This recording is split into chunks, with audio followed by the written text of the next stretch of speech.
So we're going to do an exercise together to practice changing your thinking. So what I'm going to invite you to do is get a piece of paper and pencil or pen, and we're going to write some things down. So do that now.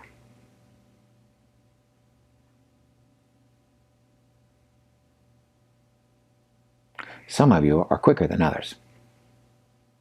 Is that a critical self-thought? So what I'm going to invite you to do is write down 5 critical thoughts that you have about how you should be different, look different, show up different, something. And it might not feel fun. So let's look at some of the thoughts you had about today. Oh, I should have done better at that. Or you should have made a better decision. You should have said something clever. Some thought about your body shape and or size. Something about, these are easy areas that we often spend time in critical self-thought. So I'm going to invite you to write 5 things down. I look fat in these jeans. Something like that. Great. So some of us are more comfortable with writing that down.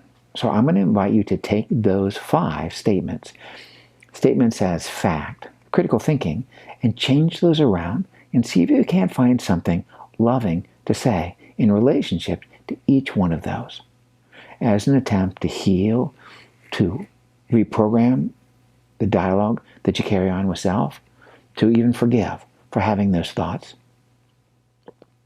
Generally, those are someone else's thoughts anyway, and we've just picked them up along the way and made them ours.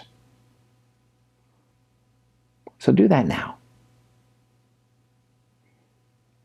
What would you like to say? How would you like to reframe that thought to create a different experience with yourself?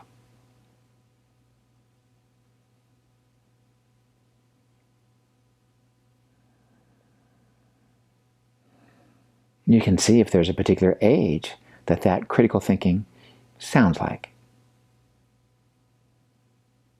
At what age that thought was originally formed. And then we can find some complement, some celebration of self in the same age group, from the same time frame.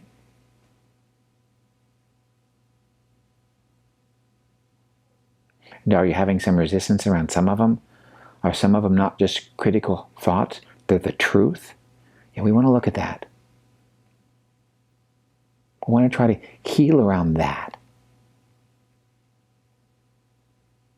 You might begin to notice that it gets easier when you let those in. No one is cautioning you to be realistic. No one is cautioning you to be practical. No one is judging your positive affirmation.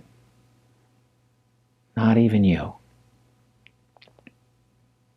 Let's try this thought. You can write this down. It is easy for me to change my thinking. I enjoy saying positive things about myself.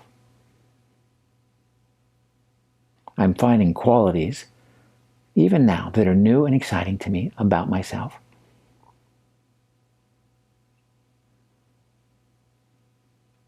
Those will give you some ideas of the kind of energy we want to bring into that house where our critical thinking lives. Something more liberating, something more life-giving, something more affirming, something more loving.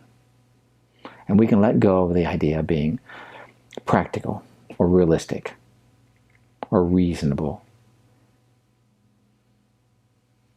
Okay, good. I can see the smile and I can feel it from here. So let's practice saying loving things about our hero today. Remember, to heal, to feel, and to be proud. Hero is courage, and the hero is you.